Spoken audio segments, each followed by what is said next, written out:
नमस्कार. गोष्टीची स्टोरीमध्ये आपलं स्वागत आहे. महाभारत युद्धानंतर पांडवांनी 36 वर्षे हस्तिनापुरावर राज्य केले. यानंतर श्रीकृष्ण बलराम हे निजधामास गेले.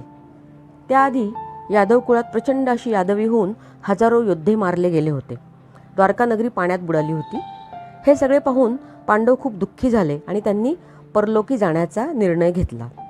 युधिष्ठिर, भीम, अर्जुन, नकुल, सहदेव आणि द्रौपदी यांनी सशरीर स्वर्गात जाण्याचा निर्णय घेतला आणि आपली अंतिम यात्रा सुरू करण्याआधी अभिमन्यू आणि उत्तरेचा मुलगा असलेल्या परीक्षिताला हस्तिनापूरच्या सिंहासनावर बसवले.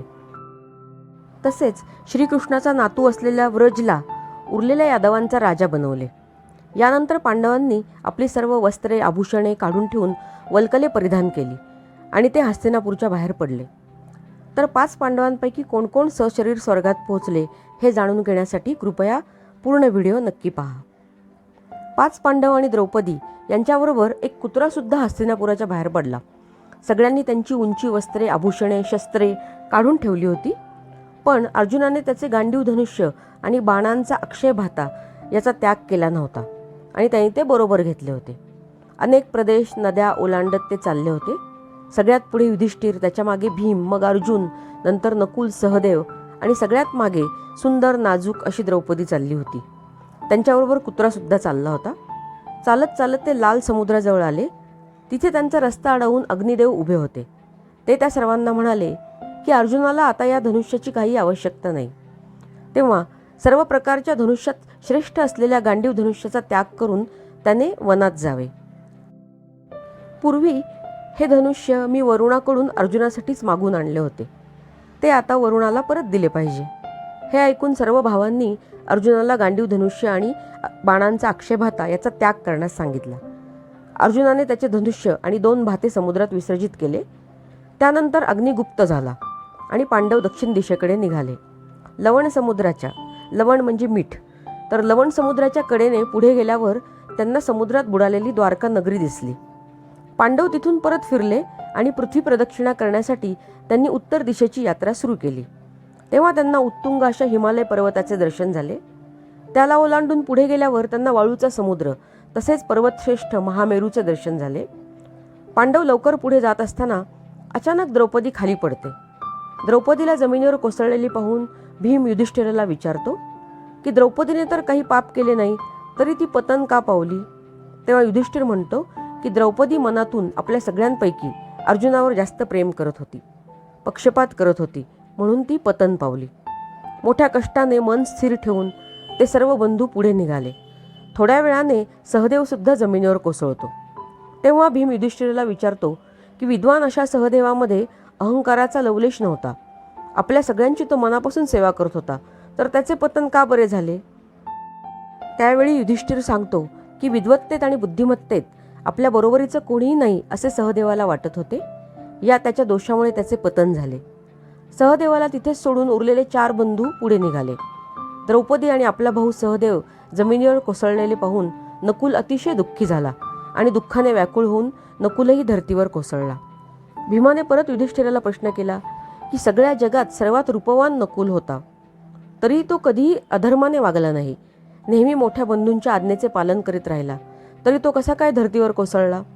तेव्हा युधिष्ठिराने उत्तर दिले की या जगात आपणच सर्वात जास्त सुंदर आहोत याचा त्याला खूप अहंकार होता. आपल्यापेक्षा दुसरा कोणी सुंदर नाही, या अहंकारामुळे नकुल पडला. असे म्हणून ते सर्व पुढे निघाले. द्रौपदी, नकुल, सहदेव हे तिघे सोडून गेलेले पाहून अर्जुन अतिशय शोकाकुल झाला आणि अतिशय शूर वीर असलेला अर्जुन पृथ्वीवर कोसळला. तेव्हा भीमाने युधिष्ठिराला विचारले की इंद्रासमार तेजस्वी असलेला, सिंहासारखा वीरपुरुष असलेला अर्जुन कधी थट्टेतही खोटे बोलला नाही, तर त्याला अशा कुठल्या कर्माचे फळ मिळते म्हणून तो पृथ्वीवर पडला? त्यावेळी युधिष्ठिराने उत्तर दिले की अर्जुनाला स्वतःच्या वीरत्वाचा, शौर्याचा खूप अभिमान होता. त्यामुळे कितीतरी धनुर्धारी वीरांचा त्याने अपमान केला होता. मी एका दिवसात सगळ्या वीरांना भस्म करेन असेही तो अहंकाराने बोलत असे. स्वतःचे कल्याण इच्छिणाऱ्याने कधीही असे वागू नये, बोलू नये. त्यामुळे अर्जुन खाली पडला. असे म्हणून युधिष्ठिर चालू लागला, तोच भीम खाली कोसळला. भीमाने युधिष्ठिराला हाक मारून विचारले की जरा थांब आणि माझी ही अवस्था कशामुळे होते ते मला सांग. तेव्हा युधिष्ठिर म्हणाला की तू फार खायचास आणि स्वतःला सामर्थ्यवान समजून दुसऱ्यांना कमी लेखायचा, याचे फळ म्हणून तू खाली पडला आहेस. असे बोलून युधिष्ठिर पुढे चालत गेला आणि त्याच्या मागे त्याच्याबरोबर आलेला कुत्रा गेला. आपले सगळे बंधू द्रौपदी हे गतप्राण झालेले पाहून युधिष्ठिर अतिशय शोकाकुल होऊन चालत राहिला. त्याचवेळी रथाचा प्रचंड असा आवाज करत देवराज इंद्र युधिष्ठिराजवळ येतो आणि या रथात बसून तू स्वर्गात चल असे म्हणतो. त्यावेळी युधिष्ठिर म्हणतो की माझे बंधू पत्नी द्रौपदी हे येताना रस्त्यात गतप्राण होऊन पडले आहेत, ते सुद्धा माझ्याबरोबर स्वर्गात यावेत ही माझी इच्छा आहे. तेव्हा इंद्रदेव युधिष्ठिराला सांगतात की ते सर्वजण मानव शरीराचा त्याग करून आधीच स्वर्गात पोहोचले आहेत, तू मात्र सशरीर स्वर्गात जाशील, तेव्हा पटकन रथात बस. तेव्हा युधिष्ठिर देवराज इंद्राला म्हणतो की ठीक आहे, या कुत्र्याने मला कायमच साथ दिली आहे, तेव्हा हा कुत्रा पण माझ्यासोबत यावा अशी मी आपल्याला प्रार्थना करतो. तेव्हा इंद्रदेव म्हणतात की राजा, तुला स्वर्गाचे सुख, ऐश्वर्य, अमरत्व तसेच माझ्याबरोबरीची योग्यता प्राप्त झाली आहे, तेव्हा तू या कुत्र्याला इथेच सोडून माझ्याबरोबर चल. तेव्हा युधिष्ठिर इंद्रदेवाला म्हणतो की तो कुत्रा पहिल्यापासून माझ्याबरोबर आहे, तो मला शरण आला आहे, स्वामी भक्त आहे, त्यालाही दुसरे कोणी नाही, अशा या प्राण्याला मी माझा जीव असेपर्यंत तरी सोडून देणार नाही. युधिष्ठिराचे हे बोलणे ऐकताच कुत्र्याच्या रूपात असलेले भगवान धर्मराज प्रकट झाले आणि आनंदाने युधिष्ठिराला म्हणाले की तुझा सदाचार, प्राणीमात्रांवर असलेली दयाबुद्धी, धर्माचरण यामुळेच तुला सशरीर स्वर्ग प्राप्त होत आहे आणि तू दिव्य उत्तम परमगतीला प्राप्त झाला आहेस. यानंतर रथातून इंद्रदेव धर्मराज हे युधिष्ठिराला घेऊन स्वर्गलोकी जातात. स्वर्गामध्ये देव युधिष्ठिराला त्याला आवडेल त्या देवलोकात तू राहू शकतोस हे सांगतात. युधिष्ठिराला तिथे दुर्योधन एका सिंहासनावर बसलेला दिसतो. हे पाहून युधिष्ठिराला खूप राग येतो. तो म्हणतो, इथं माझे इतर कोणी बंधू दिसत नाहीत आणि ज्याच्यामुळे आम्हाला युद्ध करून आप्त स्वकीयांना मारावे लागले असा हा दुर्योधन इथे स्वर्गात सिंहासनावर बसला आहे, मला याच्याबरोबर इथं राहायचे नाही. तेव्हा नारद मुनी म्हणतात, हे राजा, या दुर्योधनाला युद्धात वीरगती मिळाल्या कारणाने त्याला स्वर्ग प्राप्त झाला आहे, देवांना सुद्धा तो प्रिय आहे, तेव्हा या स्वर्गात पृथ्वीवरील वैर तू विसर. हे ऐकून युधिष्ठिर माझे बंधू कुठे आहेत हे विचारतो. हा पापी दुर्योधन जर इथं राहत असेल तर माझे बंधू, इतर योद्धे, महात्मे, माझी मुले, अभिमन्यू, कर्ण हे कुठे आहेत? तसेच धर्मपरायण द्रौपदी कुठे आहेत? हे सर्व लोक जिथं असतील तोच मला स्वर्ग आहे, मला तिथे घेऊन चला. तेव्हा देव म्हणाले, हीच तुझी इच्छा असेल तर ठीक आहे, आणि देवदूतांना ते आज्ञा करतात. त्याप्रमाणे देवदूत युधिष्ठिराला घेऊन निघाले. ते अत्यंत अंधारा मार्गावर आले. तिथे सर्वत्र दुर्गंधी होती. रस्त्यावर कुजलेली प्रेते, रक्तमांस पडलेले होते. अनेक प्रकारचे जीवजंतू, गिधाडे तिथे फिरत होती. गरम उकळत्या पाण्याची नदी, तलवारीच्या पात्याच्या सारखी झाडांची पाने, गरम वाळू, तेलाच्या उकळणाऱ्या मोठ्या कढया, आगीचे मोठे लोळ तिथं होते. वेगवेगळ्या आकाराची प्रेते तिथे फिरत होती. यातनांनी ते सगळे विव्हळत होते. असे हे अमंगल वातावरण पाहून युधिष्ठिराची शुद्ध हरपायला लागली आणि त्याने देवदूतांना अजून किती लांब जायचे आहे असे विचारले.